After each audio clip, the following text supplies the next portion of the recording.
हर हर महादेव मांग महात्म 20वां अध्याय। हर हर महादेव। कुमारियों ने कहा, हे माता, आज किन्नारियों के साथ सरोवर पर स्नान करते और खेलते रहने के कारण हमें समय का ज्ञान ही नहीं रहा। वे अपनी माताओं का ध्यान अपनी ओर से हटाए रखने के लिए तरह तरह की बातें करने लगी, परंतु उनका हृदय तो उस ब्रह्मचारी युवक पर मोहित थे और जो अदृश्य हो गया था उसकी टीस उन्हें बराबर थी। वे विरह की अग्नि से जलती पृथ्वी पर पड़ी छटपटाती रही, किसी से बातचीत न की। वे समस्त ओर से ध्यान को हटाकर एकाग्र मन से ऋषि कुमार का ध्यान करने लगी। उनका रात काटना ही भारी हो गया। जैसे तैसे उस विरह की रात को काटकर जब प्रातः वे उठी तो जल्दी से घर के बाहर निकली और आपस में सलाह करके उसी सरोवर की ओर चली जहाँ उन्हें वह ब्रह्मचारी मिला था। वहां पहुंचकर उन्होंने उस सरोवर में स्नान किया और गौरी की प्रतिमा बनाकर उसका पूजन करने लगी। उसी समय वह ऋषि कुमार सदा की भांति स्नान एवं पूजा अर्चना के लिए उसी सरोवर पाया। उसे आता देख उनके हृदय में कमल खिल गए और वे बिना कुछ सोचे विचारे दौड़कर उस ब्रह्मचारी के पास जा पहुंची, इस आशय से कि वह कहीं भाग ना जाए। उन सुंदरियों ने उसे चारों ओर से घेर लिया और बोली, हे प्रियतम, कल तुम हमें छोड़कर भाग गए थे, मगर आज हम तुमको नहीं जाने देंगे। स्वयं को चारों ओर से उन सुंदरियों द्वारा घिरते देखकर वह ऋषि कुमार चिंता में पड़ गया। उसने उन्हें भली प्रकार समझाते हुए कहा, हे सुंदरियों, धर्म की मर्यादा को ध्यान में रखो। मैं तो अभी एक ब्रह्मचारी हूँ और वेदाध्ययन कर रहा हूँ। जब तक मैं गृहस्थ आश्रम में प्रवेश करने के योग्य नहीं हो जाता, तब तक मैं वह कैसे कर सकता हूँ। गुरुजनों का कथन है कि प्राणी को अपने वर्ण का और आश्रम की रक्षा करनी चाहिए, इसलिए तुम मुझे वर्ण करने का विचार त्याग कर अपने इस घेरे को तोड़कर मुझे इस बंधन से मुक्त करो। वे गंधर्व कन्याएं कामासक्त हो रही थी। उस समय ऋषि पुत्र की वह अमृतवाणी सुनकर वे और अधिक अधीर हो उठी और बोली, हे काम रूपे, विद्वानों का कथन है कि धर्म से अर्थ, अर्थ से काम और काम से धर्म का उदय होता है। तुम्हारे संचित धर्म के कारण ही अब काम तुम्हारे सम्मुख हैं, अतः उसका उपभोग करें। यह तो स्वर्ग भूमि है, यहाँ दिव्य भोगों की कमी नहीं है।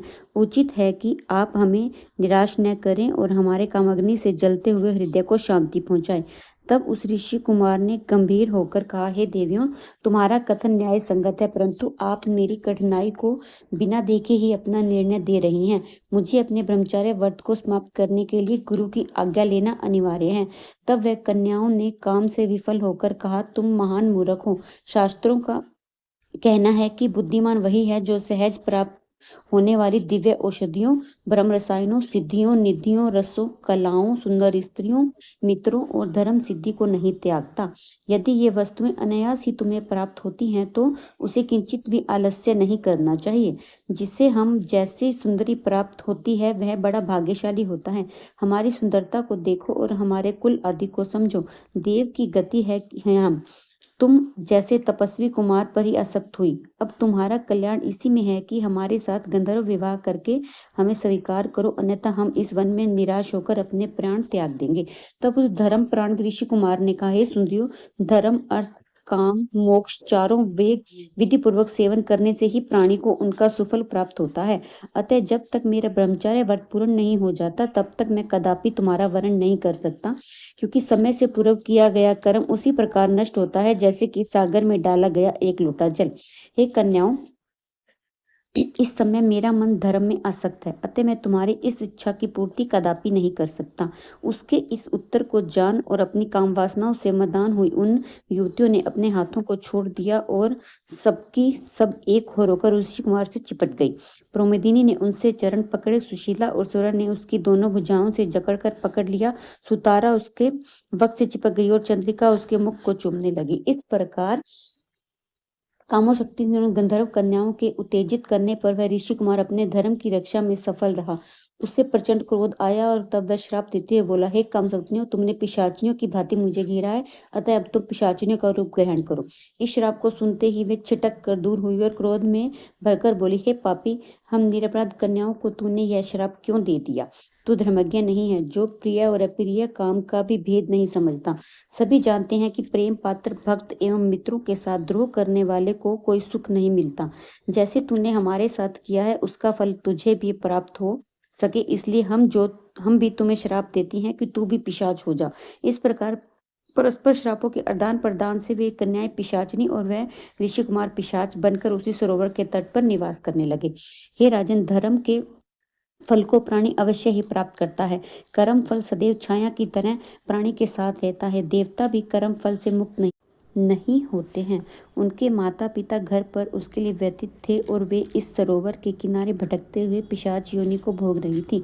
बहुत समय व्यतीत हो जाने पर एक दिन लामोश ऋषि ने पौष की चतुर्दशी को सरोवर पर स्नान करने को आए भूख से व्याकुल पिशाच एवं पिशाचिनी उनकी ओर भागे, परंतु लोमश ऋषि के तेज के कारण वे पास पहुंचने से पहले ही जलने लगे और इस कारण वे दूर भाग गए। वह वहां अग्निमय का पिता वेद निधि लोमश ऋषि को सरोवर तट पर आया और देख इनके पास आकर हाथ जोड़कर बोला, हे महामुने, महाभाग्य के उदय होने पर ही उत्तम पुरुषों के दर्शन होते हैं। उत्तम मुनियों के दर्शन मात्र से ही प्राणियों के पाप नष्ट हो जाते हैं। हे नाथ, मेरा यह पुत्र और ये सुंदर सुंदर गंधर्व कन्याएं पिशाच योनि को प्राप्त हुए हैं।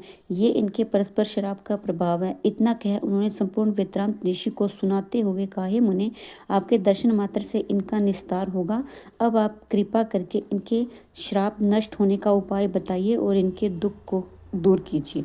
हर हर महादेव। 20वां अध्याय संपूर्ण हुआ। हर हर महादेव। वीडियो अच्छी लगी हो तो लाइक करें, चैनल को सब्सक्राइब करें।